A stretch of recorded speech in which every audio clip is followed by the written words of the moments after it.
Fool me once. Shame on you.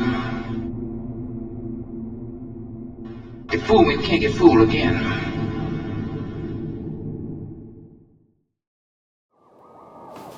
Shame on you indeed. Much like the former leader of the free world, one DeFi protocol has had apes in thrall to its narrative of global domination, a force to break down walls between chains and conquer every territory on offer. THORChain has been the darling of the wokest of woke DeFi influencers with its unique proposition of swaps between real cryptocurrencies from completely different blockchains without using wrapped or synthetic versions. They call it the chaosnet, multi-chain incentivized liquidity pools that make it all possible. And by all, I mean hacks. And if there's one thing guaranteed to cause chaos, well, you get the idea. Now, Thor might be mighty, but suffering not one, but two exploits in 2 weeks demonstrates just how new all this chaos theory is. Now, in this episode, we'll look at how THORChain works and how hackers didn't just take monies, but they took the piss as well. And boy, were people mad.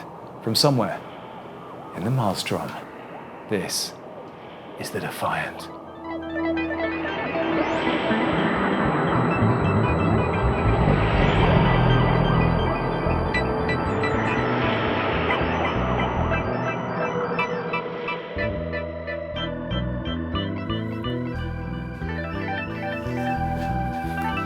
Uniswap, SushiSwap, 1inch. Familiar names now and comfortable ones to most, but as we look back to last year's DeFi summer, it might be hard to recall just how much of an out there kind of product a DEX was. Every chain worth its salt now has some form of Uniswap clone and an ongoing battle to keep enough liquidity in place to make trading worthwhile. Moving funds between chains in a decentralized way, that's still a bit of a pain. Bridges are becoming easier to use, sure, but removing the need for them altogether was the challenge the THORChain team aimed to tackle when their project first appeared at a Binance hackathon in 2018. 2018! But before we go any further, here's just a few quick messages from our sponsors. The first one up is Balancer, who've been a fantastic supporter of the Defiant and consistently proven themselves to be one of the best DeFi protocols in town. Their gas-optimized vault architecture makes trading cheaper than anywhere else. Liquidity providers can optimize their fee earnings using the dynamic fee system that automatically adjusts to market conditions. You can also use asset managers to lend out idle assets, dramatically increasing your capital efficiency. And because Balancer is an open platform for flexible, automated markets, you can choose from stable pools or weighted pools, and in the future, tons and tons more designs will be created that frankly, we don't even know about yet. Check it out at balancer.fi. Our next sponsor is Aave. Fun fact, the name Aave is actually taken from the Finnish word for ghost. And it's a decentralized, open source and non-custodial liquidity protocol built on Ethereum. Depositors earn interest by providing liquidity to lending pools, while borrowers can obtain loans by tapping into these pools with variable and stable interest rate options. Deposit into Aave protocol and receive A tokens, which accrue interest every second right in your wallet. And it's fun just seeing your balance just go every second. Swap any of your deposited assets at any time to get the best yields on the market. And for the developers out there, Aave features access to DeFi building blocks like flash loans and credit delegation. The Aave protocol liquidity pools are now available on Ethereum and everyone's favorite sidechain, Polygon. Now, let's get back. 2018. That really does feel like an awfully long time ago now. And back then, there were a few key pieces of the puzzle missing for THORChain, namely the Tendermint and Cosmos SDK and a working implementation of TSS, Threshold Signature Scheme. But it was only in April this year that the true vision of THORChain was finally realized with a limited mainnet release called the Multi-Chain Chaos Network, or MCCN, in April 2021. So let's take a look at how it all works. At the core of the protocol is a network of nodes built using the Tendermint and Cosmos SDK. Now this framework allowed THORChain to spin up a separate blockchain with its own consensus and network layer without having to design everything from scratch.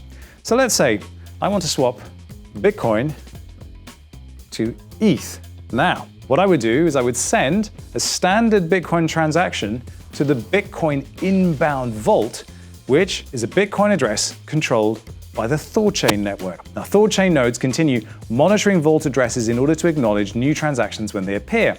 And to accomplish this, each Thor node is made up of a few crucial pieces, the most important ones being the service running the THORChain blockchain itself. Then, a full node for each of the connected blockchains, i.e. one for Bitcoin, one for Ethereum, and the Bifrost. The Bifrost protocol acts as a connecting layer between the THORChain network and the other networks it connects to, and it watches the vault addresses looking for inbound transactions that will be later converted into THORChain witness transactions. Now, those witness transactions are initially recorded as pending, which is one of the states in the THORChain state machine. After the majority of nodes agree on the state of the inbound transaction, that transaction is moved to the finalized state. And at this point, the user's Bitcoin deposit is recorded onto the THORChain blockchain. Now, once a new inbound transaction is finalized, the THORChain protocol moves to the swap itself, which is recorded on the THORChain blockchain, and the Bifrost protocol is spun up again to initiate a withdrawal of ETH from the Ether outbound vault. This outbound transaction is translated from THORChain's internal method into a valid transaction for the destination chain and then broadcast to that network. So it goes from here to here to here. Congratulations, you now have ETH. In order to sign transactions, the network has to be able to control vault addresses on each of the integrated blockchains. Storing private keys on each of the nodes would be a huge security risk. So THORChain uses TSS, which is a cryptographic primitive for distributed key generation and signing. Now, if you've heard of multisig, well, it's a little bit like that, allowing multiple parties to come together and sign a transaction, but only when a certain threshold is reached. Now, the big difference is that multisig is usually implemented on the application layer of the blockchain, and usually as a smart contract, whereas TSS support is usually possible regardless of the blockchain it's on, because it relies on pure cryptography, which in theory makes the whole process of signing transactions a lot cheaper and a lot more secure. Now, finally, on top of all this, there's the Rune token itself. Now, all liquidity pools in the system consist of a native token and Rune. So to swap from Bitcoin to Ether, the trade has to go through the BTC Rune pool and the ETH Rune pools as well. Now, in this model, each asset has to be paired with Rune. So Rune's very, very important.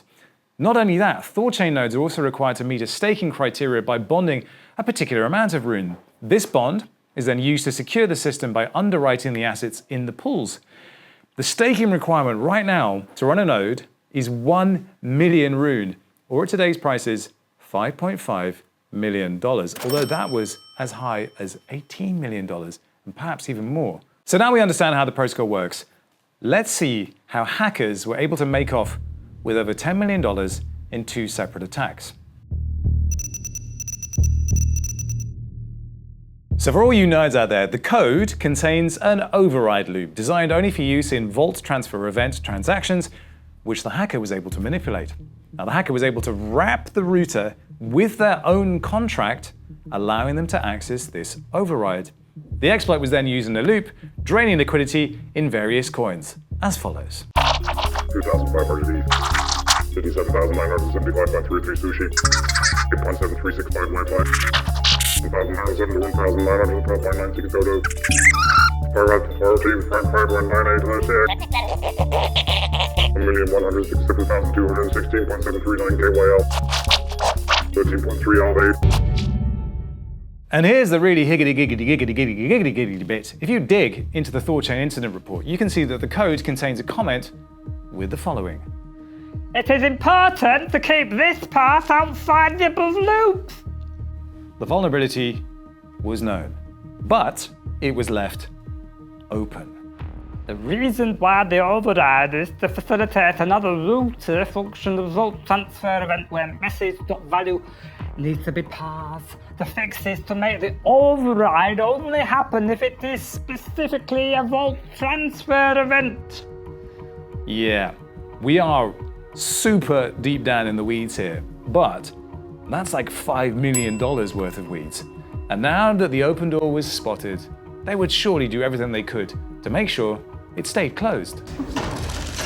They surely wouldn't drop the ball again.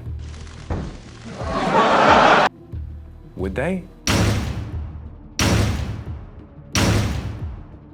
Our friendly hacker deployed a custom contract that was able to trick its Bifrost protocol into receiving a deposit of fake assets. THORChain's Bifrost interprets this as a normal deposit and then refunds the attacker due to a bad memo definition. And what did the attacker take this time? 966.62 ALCX 20,866,664.53x rune 1,652,794.010 USDC 56,104 swoosh 6.91 5 990,137.46 USD. So in that tweet, they call this a white hat exploit. The losses were deliberately limited, but the hacker made it perfectly clear that he was sending a message. Well, actually, literally, no, he did send a message. It was in the transaction. And here's what it said.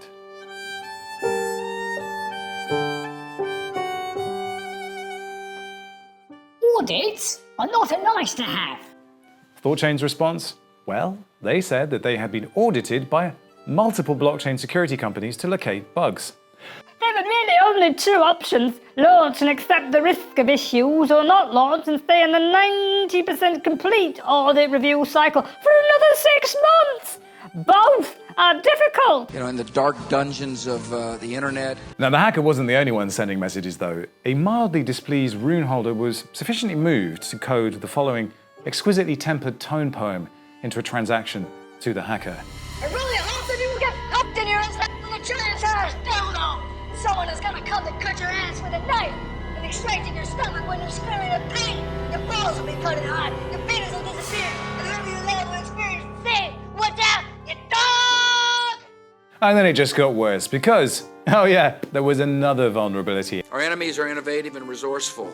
They never stop thinking about new ways to harm our country and our people. Hours after the attack, many addresses began to receive a previously unknown token, UniH. Now, when some freebie like this turns up in your wallet, most people will instantly look to flip it on a DEX. But to do so, you need to approve the token for use. Anyone that did so would have any rune balance in their wallets immediately filched. And the thing is, this was actually totally avoidable. Rune's transfer to function used tx.origin instead of msg.sender, OBS, and something that is explicitly advised against within the Solidity documentation, as it allows interactions with malicious contracts to move your rune.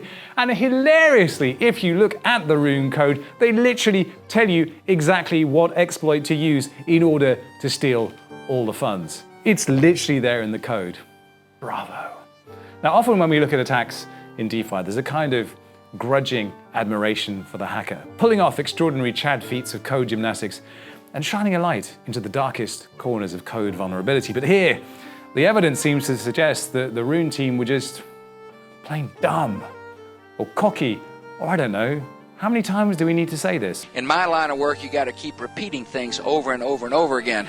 The vision of cross-chain decentralized liquidity pools is clearly noble and to be applauded. The thing is, It'll take time to restore chaos. from somewhere, deep down in a bewildering vortex, this was the Defiant.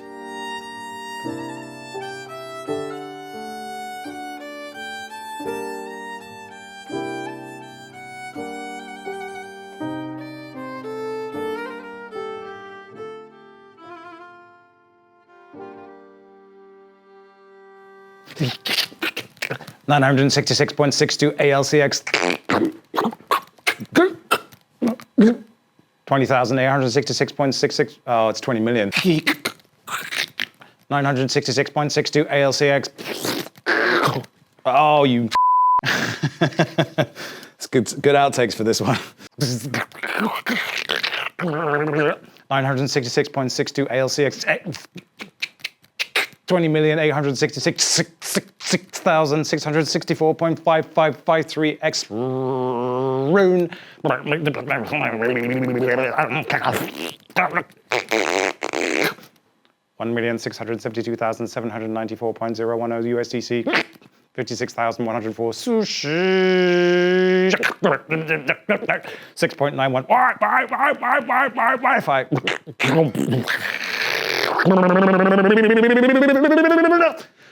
990,137.46 USD.